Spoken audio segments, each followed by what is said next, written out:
नमस्ते, मैं हूं रवीन गौतम और आप देख रहे हैं संजीवनी टीवी पर शेयर बाजार का लेखा जोखा। और ये हमारा वीकली विश्लेषण है जो सुभाष जी के साथ हम करते हैं।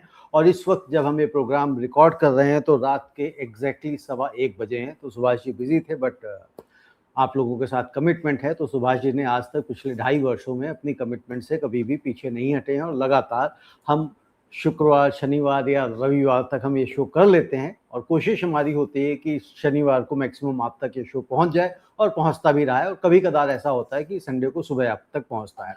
तो चलिए शुरू करते हैं। और ये थोड़ा सा ये भी देख लेते हैं कि जो कल मार्केट फ्राइडे को निफ्टी बंद हुआ है वो 23,841 पर बंद हुआ है, और नहीं 23,643 पर बंद हुआ है, जबकि इसने हाई बनाया था 23,841 का। यहाँ पे एक ये भी देखने वाली बात है कि बुधवार को मार्केट ने लो बना दिया था 23,263 का। तो उसके बड़े सारे रीजन थे।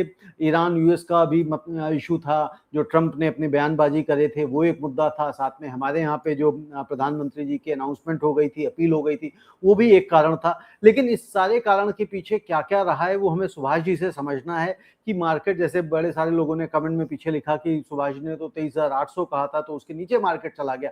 लेकिन जो लोग हमारे इस कार्यक्रम को लगातार देखते हैं, रेगुलर दर्शक हैं, उनको हम हमेशा कहते हैं कि जो रेंज हम दे रहे हैं वो अभी की सिचुएशन के हिसाब से दे रहे हैं। और कल को किस तरह के अगर कोई ग्लोबल क्यूज हो जाते हैं या डोमेस्टिक इंसिडेंट्स हो जाते हैं, उसकी वजह से मार्केट में बड़ा उतार चढ़ाव संभव होता है। ये हम लोग हमेशा कहते हैं और ये आप सब लोग जानते हैं। तो आगे के लिए भी हमेशा नियम रखें कि जो रेंज दी जा रही अभी जो सिचुएशंस है उसके ऊपर चल रहा है। और कल को अगर कोई अपील आ जाती है, कोई ऐसी घटना घट जाती है, तो फिर मार्केट के रेंजेस बदल जाते हैं। सुभाष जी, आपका बहुत बहुत स्वागत है। बहुत बहुत धन्यवाद रविंद्र जी, सभी व्यूवर्स का भी बहुत बहुत धन्यवाद जो मुझे फॉलो करते हैं। तो आपने तो सही सुभाष कहा जी, कि जी ये जी जी टाइम जो है ना जी, हाँ, पूरा मतलब ऊपर नीचे हो रहा है मार्केट, और प्रिडिक्शंस इस टाइम पे करना बहुत डिफिकल्ट होता है। फिर भी हम कुछ इंडिकेशन देने के लिए प्रिडिक्शंस करते हैं, और सिचुएशन डेली बदल जाती है। जिस दिन हमने पिछले फ्राइडे को, सैटरडे को हमने जब बात की थी, तब सिचुएशन डिफरेंट थी। डेली बदल जाती है, और गैप काफी बढ़ जाता है। तो ये बड़ा डिफिकल्ट है, और हमारी प्रिडिक्शंस रॉन्ग भी हो जाती है इस वजह से। जी हाँ जी, जी। आप बताइए। अब सुभाष जी बताइए, जैसे मान लीजिए, जैसे हमने देखा कि उस दिन मार्केट जो 23,200 के आसपास पहुंच गया था, जो तो उसके पीछे क्या सिर्फ और सिर्फ जो ट्रंप हम्म का जो बयान रहा वो एक बड़ा कारण रहा, या फिर जो प्रधानमंत्री मोदी जी ने अपील करी फॉरेक्स रिजर्व्स को लेके कि भाई पेट्रोल कम से कम इस्तेमाल करें, सोना ना खरीदें, तेल कम खाएं, तो क्या मार्केट को कौन से उसने सीरियसली लिया है? किस अनाउंसमेंट को सीरियसली लिया है, ट्रंप के या हमारे प्रधानमंत्री के? दोनों चीजें थी। देखिए, जब प्रधानमंत्री कोई बात कहते हैं तो पब्लिक उसको बड़ी सीरियसली लेते हैं। तो क्योंकि इससे पहले प्रधानमंत्री ने कभी इस तरह की बात नहीं कही कि आप पेट्रोल का यूज कम करें, और बाहर का ट्रैवल बंद कर दें या कम कर दें, एकदम बहुत ज़रूरी हो, है नहीं? तुम गोल्ड नहीं खरीदें, हैं? और बाद में गोल्ड के ऊपर ड्यूटी भी बढ़ा दी है, सिल्वर जी भी बैन कर दिया है, 15% ड्यूटी कर दी है। तो मतलब उस टाइम पैनिक सी बात बन जाती है, तो एकदम रिएक्शन ज़्यादा एक्सेस में हो जाता है। तो ये भी एक कारण था। और उसने ट्रंप ने भी जो 14 सूत्रीय प्रोग्राम दिए थे ईरान ने, उसको रिजेक्ट कर दिया था। तो ये दोनों कारण इम्पोर्टेंट थे, हैं? और कोई नतीजा नहीं निकल रहा था और लग भी नहीं रहा था। स्ट्रेट ऑफ हॉर्मूज खुल रहा है। तो ये सब देखते हुए मार्केट एक्सेस में रिएक्ट करके और 23,200 तक पहुंच गया। बाद में इम्प्रूवमेंट भी हो गया, है ना? लेकिन फिर भी 23,644 क्लोज हुआ है, जो कि हमारा 23,800 मैंने कहा था, उससे जी। नीचे ही बंद हुआ है। हाँ, बल्कि फ्राइडे को आई हाँ थिंक जी। मार्केट ने 23,841 का हाई भी बनाया है। और मुझे ऐसा लगता है कि अगर ये पेट्रोल डीजल के शायद हाँ जी, हाँ प्राइसेस जी। नहीं बढ़े होते तो 23,800 पार कर भी जाता, मतलब उसके ऊपर ही बंद होता। करेक्ट। देखिए पेट्रोल डीजल का भी 3-3 रुपए भी बढ़ाए हैं, अभी और भी बढ़ा सकते हैं, क्योंकि लॉसेस तो ऑयल मार्केटिंग कंपनीज को इससे ज़्यादा है। और अभी लॉन्ग टर्म में इंडिया इतना फेस नहीं कर सकता यदि पेट्रोल डीजल के प्राइसेस अभी कोई खास नहीं बढ़ाए। ये तो 3-3 रुपए कोई खास बात नहीं है, नॉर्मल चीज़ों में भी बढ़ सकते हैं। और ये अभी स्ट्रेट ऑफ हॉर्मज़ का तो क्योंकि पेच थोड़ा-सा फँसा हुआ है, वार भी नहीं है। 45 दिन में 13 अप्रैल या 17 अप्रैल को किया था 45 डेज़ का सीज़ फायर, है नहीं? तो वो तकरीबन जून के फर्स्ट वीक में खत्म हो जाएगा, है नहीं? तो अभी और 10 दिन है, या तो एक्सटेंड हो जाएगा या है नहीं? हालाँकि इज़राइल ने हिज़बुल्लाह पे अटैक किया है, वो भी सीज़ फायर को तोड़ा गया माना जा रहा है। और यूएस का भी हो सकता है कि कभी भी, क्योंकि चाइना से उनका कोई ख़ास क्लियर नहीं हुआ। चाइना से वो जब ट्रम्प विज़िट कर रहे थे, तो लग रहा था कि भी चाइना कुछ वहाँ पे जब विज़िट हो रहा है तो कुछ सपोर्ट करेंगे स्ट्रेट ऑफ हॉर्मुज़ खुलाने के लिए या उसको ईरान को समझाने के लिए, लेकिन ऐसा कुछ इंडिकेशन नहीं आया। सिर्फ़ ये है कि छोटा-मोटा ट्रेड के लिए उन्होंने बातचीत की पॉज़िटिव, बाकी कोई ख़ास वो रिज़ल्ट नहीं आया। इतनी बड़ी विज़िट होती है एक यूएस प्रेज़िडेंट की चाइना के अंदर, इसका कोई रिज़ल्ट कोई ख़ास नज़र नहीं आया। जी। तो हाँ और जी। सुभाष जी, जो यूरोपियन कंट्रीज़ हैं, ये भी थोड़ा-सा प्रयास कर रहे हैं हॉर्मुज़ को खुलवाने के लिए, तो उनके प्रयासों में क्या कुछ असर पड़ेगा उनके प्रयासों से? देखो, प्रयास है ना, ऐसा नहीं लग रहा कोई प्रयास स्ट्रॉन्ग हो रहा है, कोई फ़ोर्स नहीं लग रही। रिक्वेस्टिंग मैटर में ये काम नहीं होने वाला, क्योंकि हुँ, इनको आइडिया लग गया ईरान को कि ये कमज़ोर कड़ी है पूरे वर्ल्ड की, है ना? हुँ। हालाँकि जैसे दुबई में अभी हमारे प्राइम मिनिस्टर विज़िट करके आए थे, तो फुलेरा क्या नाम है उसका? फुजैरा, तो फुजैरा, दुबई फुजैरा। इसके अंदर हाँ, फुजेरा यूएई के अंदर फुजेरा में उनके ऑयल रिजर्व्स हैं जी, यूएई के। और जी, वो छोटे लेवल पे हैं। तो अ, मोदी जी ने कहा कि भी तुम रिजर्व्स को बड़ा बना लो और बड़ा कर लो।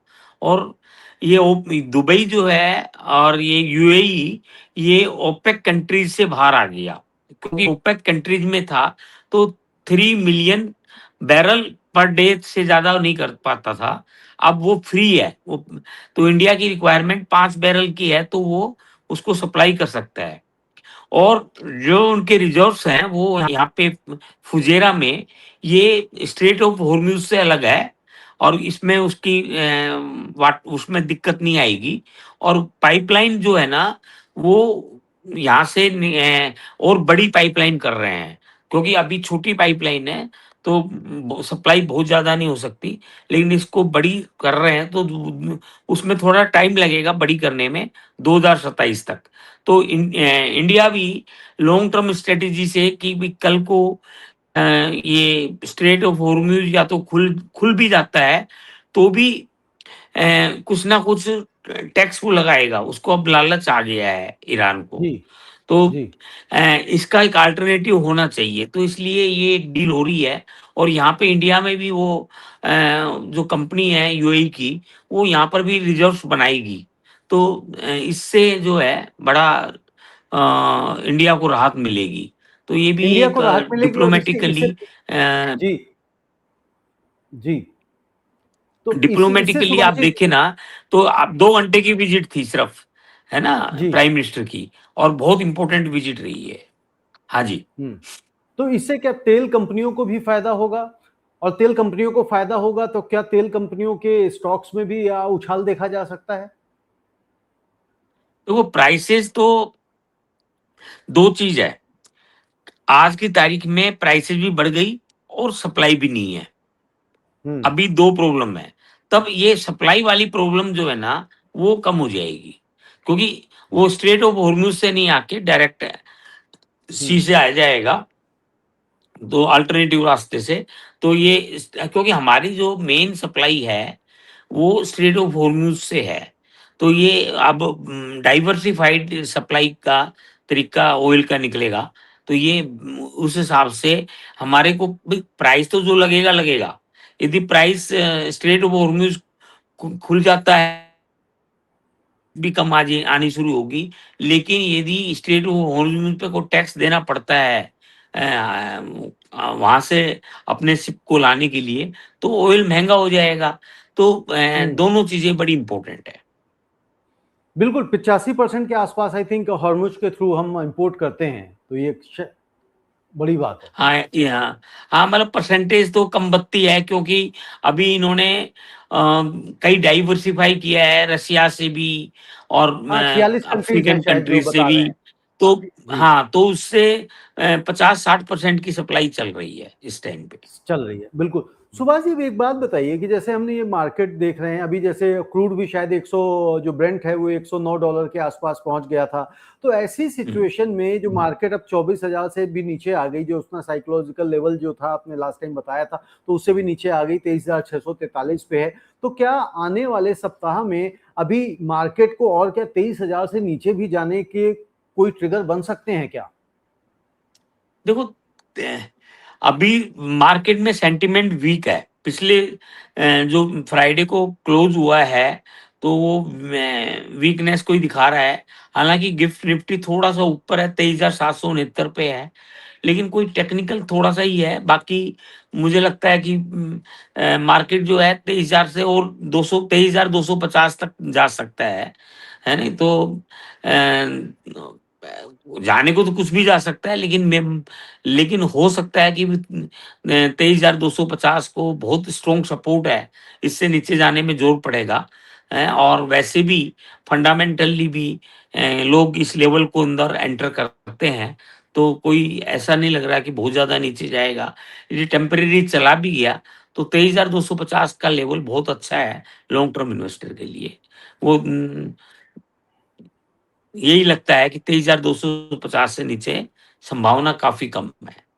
संभावना काफी कम है। सुभाष जी, इसको मतलब इस सिलसिले को याद कर जब मैं पूछ रहा था क्या 23,000 से नीचे भी जा सकता है क्या, तो बॉटम कहाँ बनेगा ये कहते हैं किसी को भी नहीं पता, आप भी कहते हैं कि भाई बॉटम किसी को नहीं पता। तो हाँ एक जी। कई आप लोगों ने आपने सुना होगा, कई लोग मजाक करते हैं कि भाई तेरे पास ₹1.25 नहीं तो शनि क्या बिगाड़ेगा, कई बार कहते हैं ना लोग हाँ आपस में करेक्ट। मजाक में, है हाँ ना? तो हाँ उसमें एक सज्जन थे, ज्ञानी पुरुष, तो उन्होंने कहा कि तुम शनि की ताकत को जानते नहीं हो, कि तुम लोग कह देते हो मजाक में कि ₹1.25 तो है नहीं है तो क्या बिगाड़ेगा। कहता शनि की ताकत है, अगर गुस्से में आ जाए और नाराज हो जाए तो आपका तो पता ही नहीं क्या क्या बिगाड़ देगा। ₹1.25 ना होने के बावजूद आपके पास कुछ भी ना हो, क्योंकि पैसा ना होना एक चीज है, बट उसके बाद मान सम्मान का खो जाना, उसके बाद हेल्थ का खराब हो जाना, रिलेशनशिप का खराब हो जाना, बहुत सारी चीजें हो सकती। तो इसी तरह से भी जब मैं पूछ रहा था कि क्या 23,000 से नीचे जा सकता है क्या, फिर एक बार मुझे लग रहा था 23,000 से नीचे क्यों जाएगा, लेकिन फिर वही बात याद आती है कि कोविड के टाइम पर भी तो गया था, उससे पहले भी तो गया था। तो कभी क्या घटनाएं घट जाएगी इसका कुछ भी नहीं पता है, और उनका इसका असर कुछ नहीं मार्केट के पता। ऊपर करेक्ट। बहुत तरह पड़ता है। जी। तो अब सुभाष जी, थोड़ा सा ये भी बताइए हमारे दर्शकों को, इस समय कौन कौन से सेक्टर्स हैं वो मजबूत दिखाई दे रहे हैं, और कौन कौन से सेक्टर्स हैं जो वीक दिखाई दे रहे हैं? देखो अभी है ना बहुत ज्यादा चीजें चल रही हैं। जैसे ऑयल जी। प्राइसेस 100 के बैरल से ऊपर बना हुआ है। ईरान और यूएस इजराइल कॉन्फ्लिक्ट चल ही रहा है, स्टेट ऑफ हॉर्मुज डिसरप्शन चल ही रहा है, इन्फ्लेशन ऊपर जाएगा, इसका करंट अकाउंट डेफिसिट भी बढ़ेगा, है ना। रुपी पर भी बहुत वीकनेस हो गई है, जीडीपी हमारी स्लो ग्रोथ हो रही है, कॉर्पोरेट अर्निंग भी, मार्जिन भी अब ये भी कम हो कम हो जाएंगे, जाएंगे। कॉर्पोरेट अर्निंग भी, है ना। तो पर्टिकुलरली जो ऑयल डिपेंडेंट कंपनीज है उन पर उनका प्रॉफिट कम हो जाएंगे। तो और ये डॉलर स्ट्रेंथ ले रहा है। जो फेड रिजर्व है उसका भी उसका फेड रिजर्व में अब जो नया चेयरमैन आया था उस पर पूरा प्रेशर था कि इंटरेस्ट रेट कम किया जाए। और वो इंटरेस्ट रेट कम क्या, इंटरेस्ट रेट बढ़ेंगे, ये चांसेस बनने लग गए हैं। तो इस तरह की सारी चीजों को देखते हुए कि ये लगता है कि भी जो मार्केट है वो मतलब बहुत सारी प्रेशर्स को नहीं झेल पा रहा है। तो इसलिए वो 23,000 जैसे आपने कहा 23,000 के नीचे तो नहीं जा सकता, 23,000 के नीचे फिर भी नहीं जा सकता, लेकिन फिर भी लगता नहीं है कि नीचे जाएगा। लेकिन फिर भी वीकनेस तो है। और यहाँ पे इंडिया का जो स्ट्रॉन्ग फंडामेंटल्स हैं वो काफ़ी अच्छे हैं, वो तब इसको रोक पा रहा है। अदरवाइज़ हालात तो नेगेटिव है। एफआईज़ की आप सोचो 2 लाख 64 2 लाख 64 लाख करोड़ की सेलिंग आज तक हो चुकी है इस साल के अंदर। और डोमेस्टिक कैलेंडर ईयर में, इंस्टीट्यूशन फाइनेंशियल की ईयर में? नहीं, इस कैलेंडर ईयर में अब तक 1 ओके। जनवरी से। और डोमेस्टिक इंस्टीट्यूशंस की 3,72,000 लाख करोड़ की बाइंग हुई है, जो कि बहुत पॉजिटिव है। फ्राइडे को हालाँकि 15 मई को एफआई ने 1,329 करोड़ का माल लिया है और डोमेस्टिक इंस्टीट्यूशन ने उल्टा बेचा है 1,958 करोड़ का, है ना? हम्म। तो हमारे को जो सपोर्ट लगता है रियल एस्टेट थोड़ा-सा वीक लग रहा है, पीएसयू बैंक वीक लग रहा है, oil and gas and metal sector weak लग रहे हैं। और थोड़ा-सा स्ट्रेंथ लग रही है तो निफ्टी मीडिया में, आईटी में, एफएमसीजी स्टॉक्स में थोड़ा-सा वो लग रहा है स्ट्रेंथ। बाकी और बाकी सब सेक्टर न्यूट्रल डिफेंस लग रहे हैं। डिफेंस। डिफेंस डिफेंस देखो पहले बढ़ चुका है, बाकी अभी कोई ज़्यादा नहीं है, न्यूट्रल है। ओके। वैसे लॉन्ग टर्म में तो बढ़ेगा। मैं नेक्स्ट वीक की ओके। बात कर रहा हूँ। ओके, नेक्स्ट वीक की बात करें।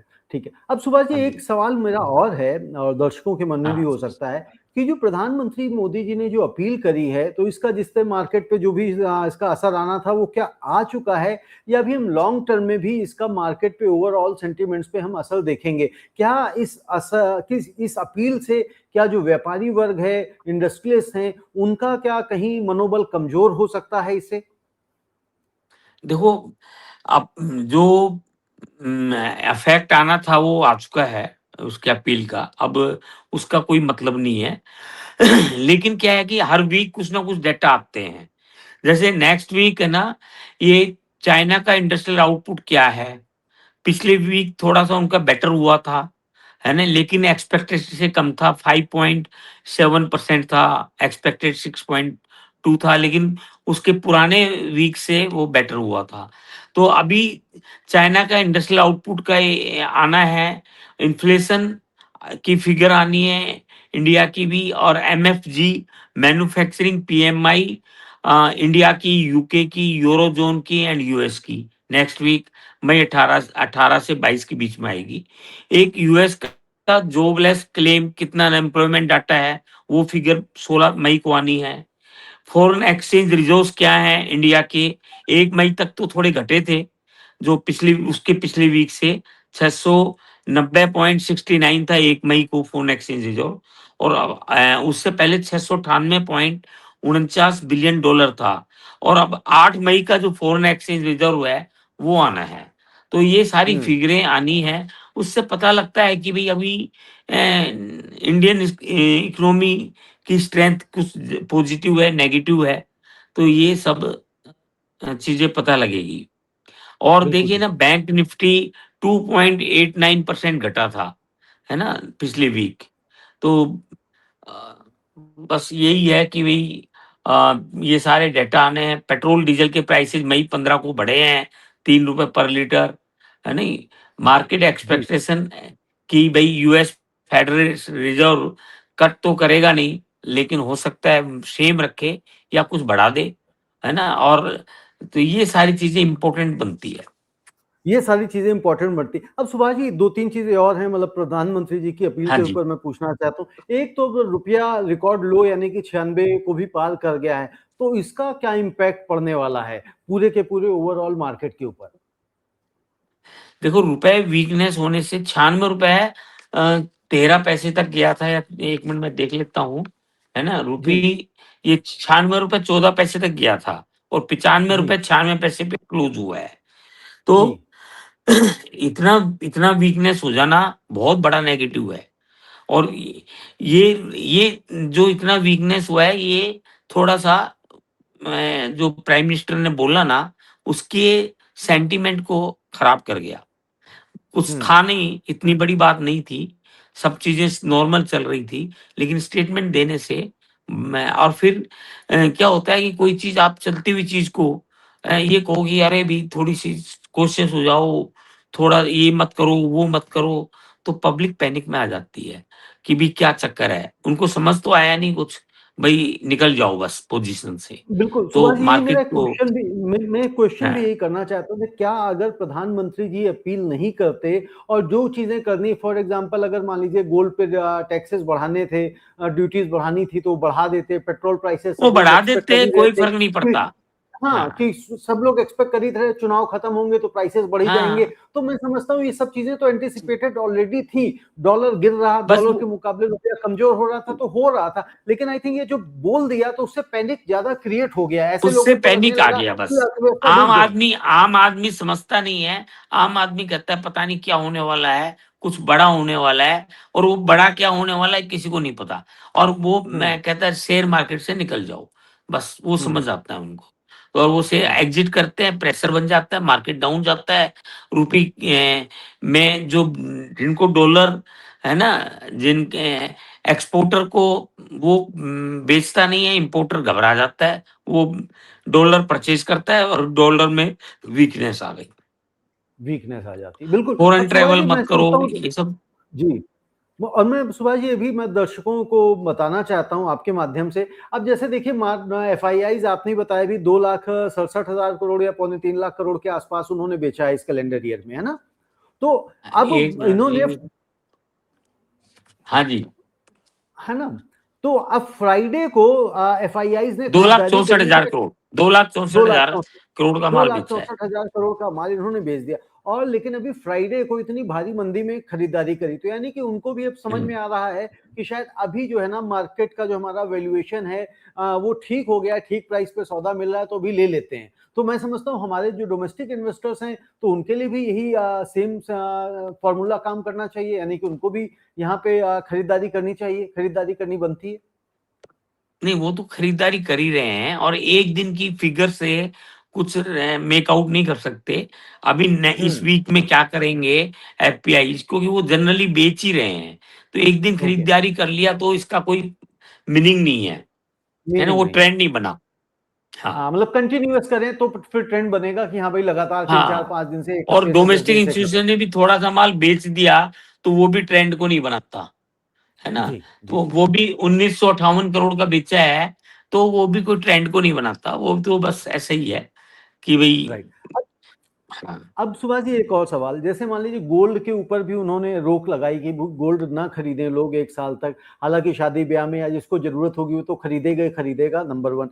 लेकिन गोल्ड के ऊपर जो ड्यूटी बढ़ाई गई है, तो कहा जा रहा है कि इससे एक तो स्मगलिंग बढ़ने के चांसेस बढ़ जाते हैं और साथ के साथ जो ज्वेलरी मार्केट है या ज्वेलरी सेक्टर है, इसमें गिरावट देखी जा सकती है। इसको आप किस तरह से देख रहे हैं? देखो गोल्ड के प्राइसेज़ बढ़ गए 1,58,450 है फ्राइडे को और सिल्वर के 2,71,226 इसके भी प्राइसेज़ बढ़ गए। लेकिन जैसे ही अपील की गोल्ड नहीं खरीदें, तो कुछ पब्लिक जो न्यूट्रल वाले होते हैं, वो उसकी बात को मानते हैं। और गोल्ड में ज्वेलर्स ने स्ट्राइक भी की थी लखनऊ साइड में और ये है कि इनकी सेल कम हो जाएगी दुकानों के ऊपर हैं और ये नेगेटिव है। क्योंकि मैंने ये अगेन ये कहा है कि बोलने से पैनिक में आते हैं लोग और ठीक है कि भई हमारा जो एक्सचेंज रिज़र्व्स हैं, फ़ॉरेन एक्सचेंज रिज़र्व थोड़ा कम हुआ है हर वीक तो इससे नेगेटिव सेंटीमेंट बना है, तो ये नहीं बोले तो अच्छा था। बोल दिया तो अब ये है कि ज्वेलर्स की सेल नहीं होगी, कम होगी और गोल्ड के प्राइसेस, सिल्वर के प्राइसेस बढ़ गए, कस्टम ड्यूटी बढ़ गई और जो आपने कहा ब्लैक या जो होते हैं, वो एक्टिव हो गए, बाहर से चोरी-छिपे लाने की टेंडेंसी बढ़ जाएगी। तो ये तो है। जी, और इससे जो ज्वेलरी सेक्टर में है, नौकरियाँ भी प्रभावित हो सकती हैं, लोगों की नौकरियाँ जा सकती हैं। अगर मान लीजिए किसी के पास काम नहीं रहेगा, तो उसके पास 5 मज़दूर काम करते थे, कारीगर काम करते थे, वो 4 से काम कराने की कोशिश करेगा, 3 से कराने की कोशिश करेगा। हाँ, मतलब इस सेक्टर में, जेम्स एंड ज्वेलरी सेक्टर में बहुत सारी नौकरियाँ हैं, तो उसमें मेरे ख्याल 5-10% तो इम्पैक्ट आएगा ही आएगा। इम्पैक्ट छँटनी आएगा ही होगी आएगा। होगी। जी, जी, बिल्कुल ठीक। अब सुभाष जी, दर्शकों के लिए नेक्स्ट वीक के लिए रेंज भी बताइए कि क्या रेंज है? क्या क्या लगता है निफ्टी देखिए कहाँ जी, से कहाँ तक ट्रैवल करेगा? आपने इशारे में वैसे तो मैंने वैसे बता दिया आपको है कि 23,000 हाँ, SRM तो बता दिया 23,250। 23,250 से 24,250 है और ओके, निफ्टी बैंक 52,600 से 54,600 है। ओके, यानी बैंक कि जो निफ्टी है 23,710 क्लोज हुआ 23,200। था। हाँ, तो निफ्टी आपने 23,250 से 24,250 बताई है और हाँ बैंक जी। निफ्टी आपने 54,600 से 56,600। नहीं, नहीं, 52,600 से 54,600। 52,600, 54,600, बिल्कुल ठीक है। तो दर्शकों ये तो आप नोट कर लें, लेकिन अगेन मैं बार-बार भूल जाता हूँ क्योंकि इतनी घटनाएँ नहीं घटती, तो डिस्क्लेमर देना भूल जाता हूँ। तो ये रेंज अभी आज के हालातों के ऊपर है। कल को अगर ट्रंप कोई घोषणा कर देते हैं या प्रधानमंत्री जी हमारे यहाँ कुछ कह देते हैं या कहीं और विश्व के कोने में कहीं कुछ हो जाता है, तो मार्केट की रेंज ऊपर-नीचे और ज़्यादा हो सकती है। अब सुभाष जी एक चीज़ और बताइए कि जिस तरह से हम ये देख रहे हैं कि मार्केट ऊपर-नीचे हो रही है, आप ये भी कह रहे हैं कि जब मार्केट हमेशा से कहते आते हैं कि जब भी मार्केट गिरे तो एक अपॉर्चुनिटी होती है, बाइंग की अपॉर्चुनिटी बनती है लॉन्ग टर्म इन्वेस्टर्स के लिए। तो ऐसे में जो लॉन्ग टर्म इन्वेस्टर्स ऑलरेडी पैसा डाल देते हैं, तो एक थोड़ा-सा गाइड करिए कि कितना पैसा बफर बचा के रखना चाहिए और उसको किस तरह से एवरेजिंग में मार्केट में लोगों को खरीदना चाहिए? देखो ऐसा होता है, जब भी मार्केट नीचे जा रहा होता है, तो थोड़ा-थोड़ा परचेज़ करते हैं। ये नहीं है जैसे मान लो किसी के पास 1 लाख रुपए है, तो वो 25,000 का खरीद ले और फिर नेक्स्ट स्टेज पे फिर दोबारा से 25,000 का खरीद ले। फिर ऐसे थोड़ा-थोड़ा ये एक जजमेंट के ऊपर है, ये कोई फ़ॉर्मूला नहीं है। लेकिन यही है ओके। कि 3, 4, 5 स्टेजेस के अंदर उसको एक्यूमुलेट करे। फिर थोड़ा-सा ऊपर भी जाए तब भी एक्यूमुलेट कर ले। जब मार्केट कन्फर्म करता है कि ऊपर जा रहा है, तो भी ओके। थोड़ा-सा ले ले। ओके। कई बार लोगों को ये लगता है ना कि भाई अभी मार्केट गिर गया, फॉर एग्जांपल मार्केट 25 पे था, 25,000 पे 24,000 आ गया, तो जब 24,000 पे आ गया होगा तो लोगों ने जैसे कहा कि 1 लाख रुपए था, तो हो सकता है कुछ लोग 25 पे लगाया होगा, कुछ ने 24,500 पे खरीद लिया होगा और कुछ ने कि भाई 24 से तो नीचे जाएगा ही नहीं, तो उनके पूरी की पूरी कैपिटल हाँ, उसमें तो एक्सपोज हो जाती है। तो ये सारे भाव क्लोज़ हो जाएँगे। जब हम्म। मार्केट तेज होगा तो ये सारे भाव आ जाएँगे और उसको नुकसान नहीं होगा और ब्याज समेत उसको रिटर्न आ जाती है। हाँ, बिल्कुल उसको ब्याज समेत, मतलब मेरा क्योंकि कहने का मतलब था मुझे लगता है कि कि बिल्कुल जी। जी मुझे सुभाष जी, आप लगता है कुछ कि कह रहे थे। 26,000 का स्टॉक आ जाएगा 3-4 महीने के अंदर 26,000 4 महीने, 5 महीने में, मैक्सिमम 6 महीने में ऑल टाइम हाई के करीब आ जाना चाहिए। ये स्ट्रेट ऑफ हॉर्मज़ रुक जाएगा, ये लॉन्ग टर्म नहीं चल सकता, है नहीं? क्योंकि पूरा वर्ल्ड इससे अफेक्टेड हो रहा है।